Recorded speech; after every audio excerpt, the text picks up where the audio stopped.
This movie has more big action set pieces than we've ever done before. Drop them! Drop them! We wanted to surprise by creating new action, more original big scenes that you've never seen before. There's a shark attack, which is one of the most entertaining sequences ever filmed for a Pirates movie.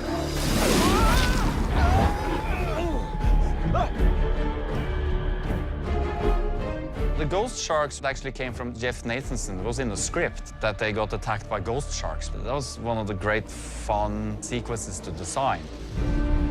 And also it reminds us a little bit about our previous film, Kon-Tiki, because we had a lot of sharks in that movie. But they are, of course, not ghost sharks. But yeah, I guess we're shark experts or something. I think so. Yeah. Kill this parro. Salazar has control over these lifeless sharks, and they bring them back to life and send them out.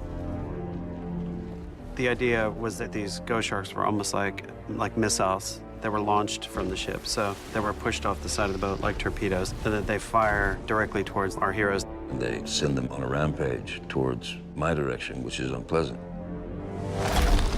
For the sharks itself, we use various breeds, actually.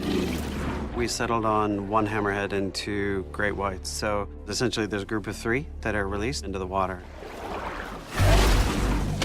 In the beginning of the design process, we wanted to kind of follow up on that, you know, decayed flesh and visible bones and skeletons, you know, as a mashup. The sharks were essentially fully realized real objects on set, and then we did digital takeovers of them. We ended up breaking their jaws, having their jaws dangle, slime coming out of the mouth, and then we added flies around them to make sure that it had that added sense of disgust. We just really wanted to combine this sort of menacing appearance to like a real, believable, convincing behavior of them underwater. We did a lot of animation studies to try to figure out how broken you can make something look and still keep it threatening. If you have a shark that's been dead and that has missing fins or broken fins and only chunks of flesh here and there, it's not going to be as elegant as a shark would be if you were to encounter it in nature. Shark!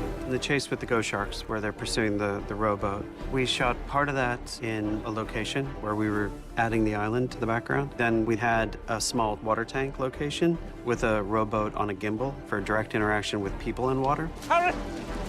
We then did another environment where we shot it in a blue screen stage in an interior.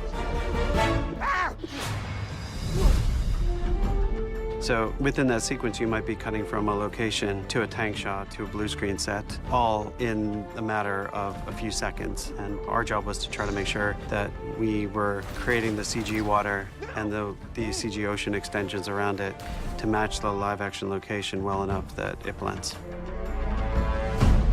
We kind of have the best of both worlds. We have the digital portion at hand, and we have the practical stuff that was shot on set. In each of these shots, it's always a combination. It depends on what works best. The Pirates franchise has carried the supernatural and mythological elements right through the first one, so it wouldn't be a Pirates movie without it.